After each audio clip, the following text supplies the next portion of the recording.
Hello नमस्कार। जय श्री कृष्णा। कैसे हैं आप सभी? तो आज मैं आपको, आपने एक बात सुनी होगी कि भगवान सब कुछ देख रहा है ना? देखो, हम भगवान से बहुत कुछ चाहते हैं। मैं तो ये कहता हूँ कि हम नहीं भी चाहते हैं तो भी हमको मिलेगा, अगर हम उसकी परीक्षा में पास हो जाते हैं। अब वो परीक्षा कैसे लेता है वो मैं आपको आज बताऊंगा। हमको लगता है कि भगवान देख रहा है, जैसे ऊपर से ऐसे बैठा होगा और बैठे बैठे भगवान देख रहे होंगे, हाँ ये श्याम मुजावदिया कहीं का वीडियो बना रहा, देखना जरा। नहीं, ऐसा नहीं है। ऊपर वाले ने क्या करा, इतने सारे लोग हैं, कई सारे लोग, कई सारे जानवर, जीव जंतु, एक एक छोटी सी कीड़ी, है ना, हर एक चीज।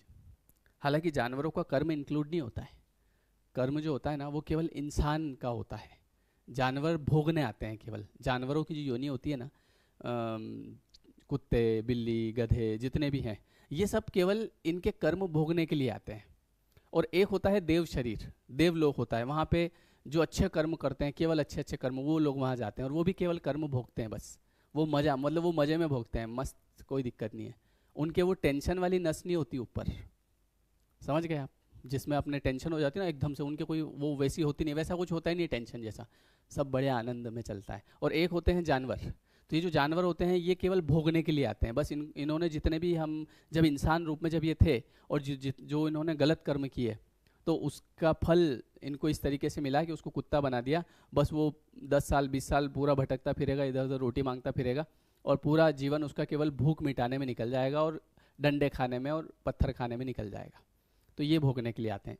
इंसान का जो शरीर होता है ये नए कर्म बनाता है, ये नए कर्म बनाता है और साथ साथ में भोगता भी है। जानवर नए कर्म नहीं बना सकते, उनका कोई कर्म इंक्लूड ही नहीं होता है, बस भोगो और जाओ, ऐसा होता है। लेकिन इंसान जो होता है वो नए कर्म बनाता है। तो जैसे हमको लगता है कि ऊपर से ऐसे भगवान देख रहा होगा, नहीं, इतने सारे जीव है, भगवान कहाँ कहाँ ध्यान रखेगा, है ना?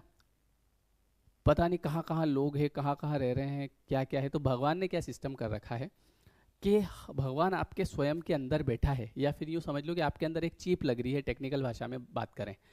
अब आप जो जो कुछ करते हैं दिन भर में, वो सब कुछ जो होता है, जैसे चित्रगुप्त जी का नाम सुना होगा, तो आपके अंदर है चित्रगुप्त।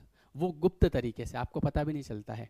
और सारे चित्र जो आपके जीवन में चल रहे हैं, जो आप लोगों के साथ कर रहे हैं, वो सब अंकित हो जाते हैं और उनके हिसाब से फिर आपको रिटर्न मिलता है। तो जो हम भगवान से मांगते हैं कि हे भगवान मुझे ये दे देना, मांगने से नहीं मिलता है कभी भी। आप भले भगवान से कभी मत मांगो, बस आप भगवान के सामने जाके कि हे भगवान, बस आपका प्रेम ऐसे ही बनाए रखें और आप वैसे कर्म करो लोगों के साथ जैसा आपको भगवान से चाहिए, तो आपको मिलेगा। जैसे मैं एक छोटा सा एग्जांपल देता हूँ कि मान लो कि एक घर है, उस घर में एक, जैसे बहू है, एक एग्जाम्पल। अब वो जो बहू है वो सुबह भगवान की आरती लग कर रही है आधे घंटे तक, और इधर उसकी सासू माँ है, मान लो बहुत बूढ़ी है, बहुत परेशान है, और वो उसको बोल रही है बेटा मेरे को खाना खिला दे, भूख लग रही। बैठ जाओ, दे रहे हैं अभी खाना। बस इनके सुबह उठते नहीं है और यही काम है, खाना दे दो, खाना दे दो, ये कर दो, वो कर दो। कुछ पूजा, पता नहीं चल रहा तुमको भगवान की पूजा कर रही हूँ, पूजा ढंग से करने नहीं देते, कुछ काम नहीं करने देते। और इधर हे लक्ष्मी माता।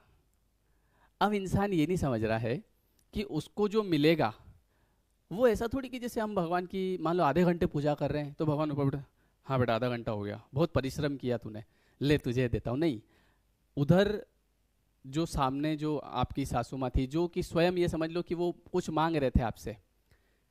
आप जिस तरीके से ईश्वर से मांग रहे हैं ना, वैसे आप किसी के लिए ईश्वर हैं।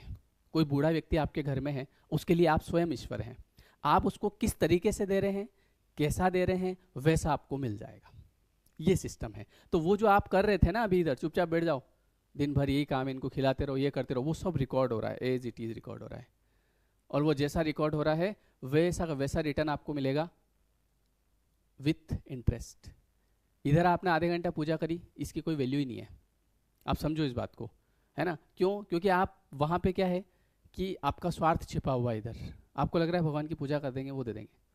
कर्म करना पड़ेगा इधर। पूजा करो, पर पूजा इस भाव से करो कि भगवान आपने जो मुझे सब कुछ दिया है इसके लिए आपका धन्यवाद, है ना? पहले ये पूजा है। इसीलिए बोलते हैं कर्म ही पूजा है। और कर्म का मतलब क्या है? ये भी तो कर्म है, सेवा सबसे बड़ा कर्म होता है। तो इसलिए आप जो कर रहे हैं ना, आप ऊपर वाले को मैनिपुलेट नहीं कर सकते कभी। जैसे आपको लग रहा है कि मैं इधर भगवान की पूजा कर रही हूँ तब मिलेगा, इनको ये तो दिन भर ही काम है, इनका तो रोज का ही काम है, तो वो आप उनके लिए ईश्वर हैं, समझो। तो आप अगर उनके लिए ईश्वर हैं तो आप उन्हें दे देंगे अगर बढ़िया अच्छा पराठा वराठा बना के शानदार, है ना, सोचा कि चलो एक काम करूं, थोड़ा सा और एक आध सब्जी और बना दूं, थोड़ा सा ये भी दे दूं, है ना, बाजार से कुछ मंगवा लिया ये भी दे दूं, थोड़ी सेवा कर लूं, तब जाके आपको मिलेगा। हाँ, आप ऊपर वाले को मैनिपुलेट कभी नहीं कर सकते, ये सत्य बात बता रहा हूँ। या मान लो ऐसा है कि घर में कोई सास है, अब बहू है जैसे, है ना, तो अब वो बहू के लिए सास ईश्वर है। अब सास बहू से ठीक से बात नहीं कर रही कभी ज़िंदगी में, उसको ताने देती रहती है, उसको ऊपर चिढ़ती रहती है, और वो ये एक्सपेक्ट करती है कि लोग मेरा सम्मान करें।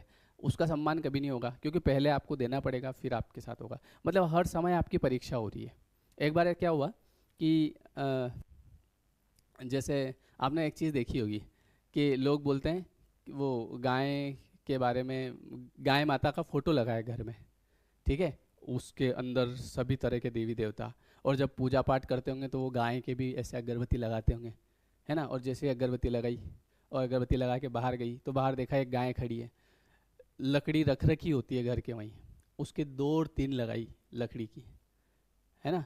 जैसे कि जब पूजा पाठ होती है तो बोलते हैं कि गौ माता की जय, है ना, जोर से बोलते हैं बड़े भाष, गौ माता की जय, और बाहर गौ माता खड़ी है, लकड़ी भगा दो उसको, नहीं तो अभी ये कर लेगी, और जाके 2 और 3 टिकाई उसके। एक बार मेरे साथ ऐसा ही हुआ कि मैं मार्केट से चारा लेके आ रहा था, गाय का चारा, तो रास्ते में गाय खड़ी थी, तो मैंने सोचा चलो इसको यहाँ पे डाल देता हूँ मैं।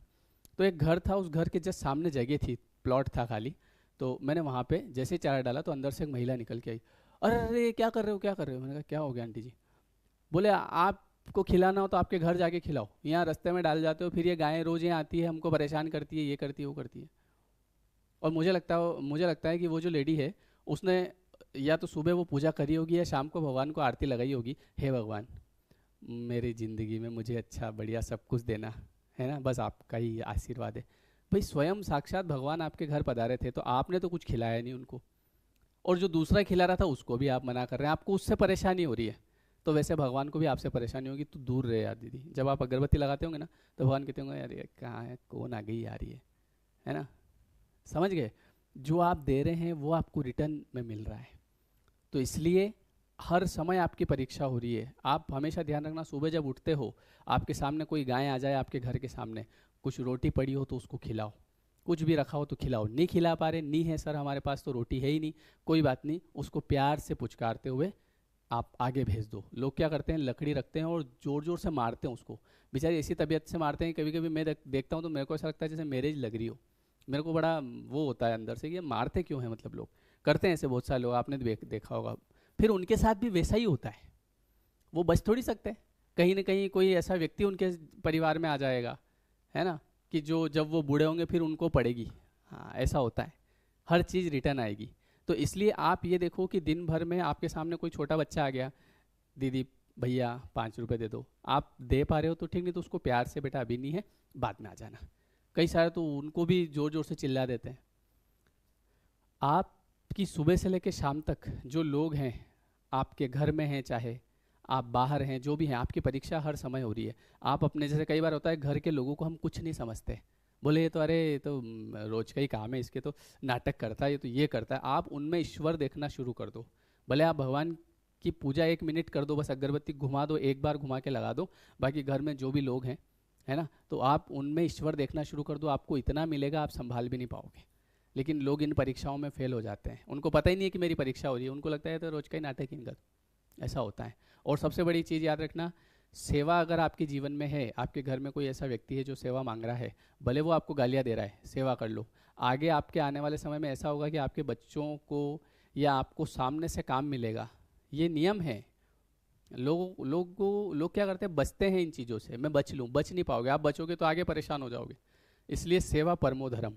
और जो पैसा आता है ना किसी के घर में, वो किसी न किसी सेवा के माध्यम से आता है। आपके घर में कोई व्यक्ति होगा जो सेवा कर रहा होगा, या तो घर में या बाहर में।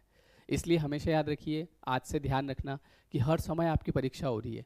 किसी के ऊपर चिल्लाने से पहले सोच लेना कि इसके लिए मैं ईश्वर हूँ, तो मैं इसके ऊपर नहीं चिल्लाऊँ, मैं इससे प्यार से बात करूँ, तो मुझसे लोग प्यार से बात करेंगे। कोई कुछ मांगने आ गया आपके घर पे, है ना, तो उसको दे दो, नहीं दे पा रहे हो तो उसको प्रेम से मना कर दो कि भैया अभी नहीं है, कल आ जाना। तो लोग आपसे वैसा बर्ताव करेंगे। तो जो आप दे रहे हो, आप घर में अगर कोई खाना मांग रहा है या बेचारा परेशान है या दुखी है, उसने भले आपके साथ कैसा भी किया, पर आज उसकी स्थिति ऐसी है कि सेवा मांग रहा है, वो कर दो, बढ़िया गरम गरम पराठे बना के खिलाओ, उसमें जोर नहीं आएगा, पर आपके परेशान होने में आपकी आत्मा जल जाएगी। जैसे कई बार ऐसा होता है कि किसी को चाय बना के देनी है, तो वो चाय बना के देना ज़्यादा सस्ता पड़ता है, बढ़िया इधर गाने गुनगुनाते जाओ, चाय बनाते जाओ और पिला दो, और बड़े प्यार से ये लो और पियोगे ऐसे, और इसकी बजाय दिन भर चाय पिलाते रहो, कोई काम नहीं है इनके, ये वो आप ज़्यादा परेशान हो जाओगे उसमें, और वो कलेश पूरा दिन चलेगा आपके दिमाग में, क्योंकि वो व्यक्ति तो वहीं दिख रहा है आपको, है ना, अभी नहीं तो शाम को फिर चाय मांगेगा। तो ये बात है, तो इसलिए आपका सब कुछ रिकॉर्ड हो रहा है, जो आप दे रहे हैं वो आपको मिल रहा है। आप चाहें तो अगले 1 साल में आपका जीवन पूरी तरीके से बदल सकते हैं। बस आज से ध्यान रखना है, किसी के ऊपर चिल्लाना नहीं, किसी का मन नहीं दुखाना, जहाँ सेवा बने वहाँ करना है, और जो हमको चाहिए वो देना शुरू करना है, फिर देखो आपका जीवन बदल जाएगा। समझ गए? तो हमेशा आपकी परीक्षा हो रही है, ध्यान रखना। हाँ, हर जगह कभी भी भगवान किसी भी रूप में आ सकते हैं, ना जाने किस रूप में आके नारायण मिल जाएगा। हो सकता है किसी जानवर के रूप में, किसी इंसान के रूप में, किसी भी रूप में आ सकते हैं, हमेशा ध्यान रखिए।